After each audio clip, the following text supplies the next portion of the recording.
David, a host of new signings coming in. It feels like almost a fresh start here.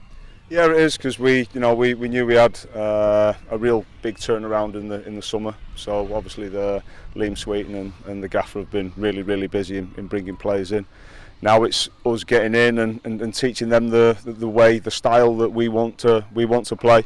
So we've got enough time, because we've got them in early enough. And the boys are really bright, and they're hungry to learn as well. So which is great for us. It just makes it so much easier to work with, and I think that then accelerates their learning in terms of how we want to play. And it's the same kind of route that the club have gone down for the last few years: bright, young, ambitious, hungry players.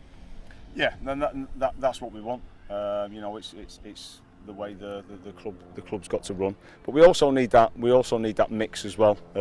This is where Dino's so important, and Josh Mack's so important.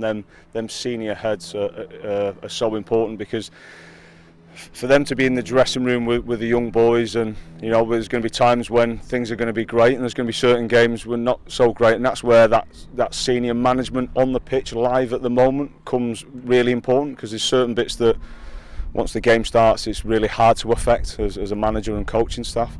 That's where the likes of them senior boys come very important. When you look at the recruitment, it looks like a striker is probably the priority. Any news on that front? No, nothing at the moment. Obviously, my job really is to concentrate on the players, and Liam Sweeten and the manager. They'll obviously be looking to bring the players in. Once they're in, then it's when myself, Chris, and the manager will then just work with them on the grass, and like I say, just teach them the way we want to play. You see these new signings, the youngster from Aston Villa and the Irish lads, who look really good with the clips you see. It's then a different matter trying to do it in League One. It's trying to adapt for them, I suppose. Yeah, definitely. But it's one of them. And the last, another one, he's been here a couple of days. But in terms of their personality in training, they want to play. They're confident. They want to get on the ball. So they've had a really positive start. Obviously, we've got a busy weekend. They'll get some minutes over the weekend, which is great. So we'll see them live in match terms, and see in the last couple of days what they've picked up, and obviously areas, not just them as individuals, but unit wise and team wise, where we just need to tweak and look at and just keep progressing. For them, they just, I suppose, are trying to prove that they can do it at kind of the next step, if you like, the next level. Yeah, definitely. I think that is actually a life of a footballer. I think you're always trying to prove yourself. Even the top boys, every single training, every single game, that is why they're the top boys, because they never take their foot off the accelerator. So there's no difference to our boys. They want to prove themselves, they want to establish themselves as first division footballers, and then hopefully help us get where we want to go, or they get where they want to go. Kings Lynn is up next in your friendly. Another chance just to get the boys a run, give the boys a run out.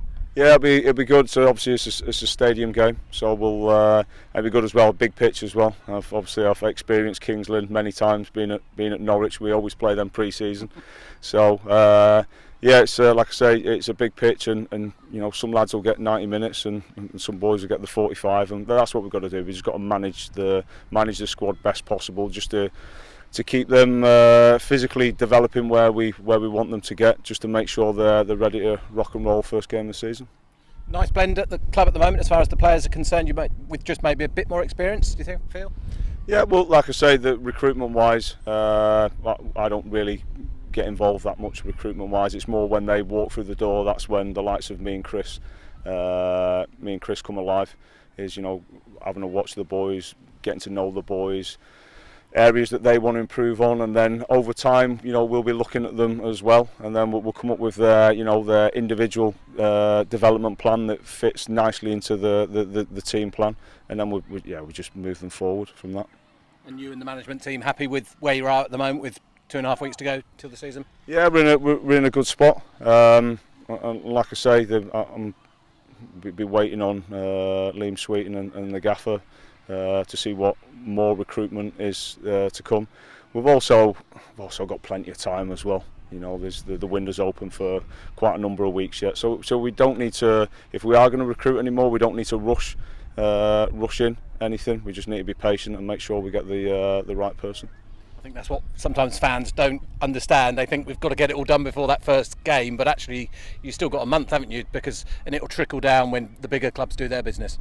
Yeah, definitely, and that's the thing. I think in an ideal world, if you could get your perfect squad put together on the first day of pre-season, it's great because then you get your 6 weeks. But that doesn't happen. And like you said, for loans for us, which is obviously an important part of our recruitment. A lot of the Premier League teams are away, Australia and Asia and this, that and the other. So when they come back and they settle into their squads, that's when, if there's any loans available, that's probably when we'd be looking to maybe try and do something then. But like I say, there's plenty of time left. Just a final one. It played 3 centre halves last season. Is it likely to stay that way, or could you be flexible this time around? You might go with a 4 instead. I think we showed last year a couple of times we were 3, and then for example Burton we went 4-2-3-1, and I think that's the flexibility of this squad, and it's the flexibility of the manager. He likes both formations.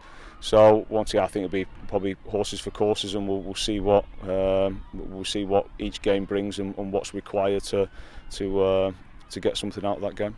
Cool. Nice one. Having just spoken to Matt Smith, we didn't get to see an awful lot of him, did we, last season? How impressed were you with, I suppose, his patience in having to wait for his opportunities last season? Yeah, he showed. I mean, it is a difficult time when obviously he comes into the club and then just wants to get going, wants to play every single game. It is a difficult time for a player just to be on the fringe. But he's gone away. He's had a really good summer with the international. And he's come back and he's in a really good place, and you can see he's really hungry. So it'd be obviously a good pre-season for him. Will bounce him straight into the season. I suppose having that carrot of a potential World Cup spot, I mean, that's only going to make him want to play more games, and I suppose impress you out here on the training pitch to make him one of those players that you can't drop. Yeah, 100%. Obviously, his first thing will be to get in the manager's starting 11 every week, because the end goal is obviously going away with Wales, which is an absolute brilliant achievement for him, and his family must be so proud of him, because we're really proud of him. It's great having a player who's experiencing them things. But he's come back. He's in really good condition. Like I say, he's hungry. He's doing his clips. He's asking for information. He wants to get better. So, like I said, there's no concerns about where Matty's going to be.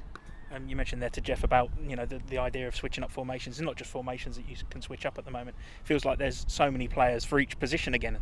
Yeah, it's great, and that's what we want. It's that depth of squad, which obviously we'll keep trying to improve, and I think sometimes formations can, I was an old coach of mine used to say, the greatest Brazilian team, just before kick-off it was 4-4-2. As soon as the ball rolled, it was no one knew the formation, but they were top players, and they understood, and they linked their movements off each other. So, and I think that's the beauty of this team. They're comfortable with a 3 and they're comfortable with a back 4. So horses for courses when we go into certain games.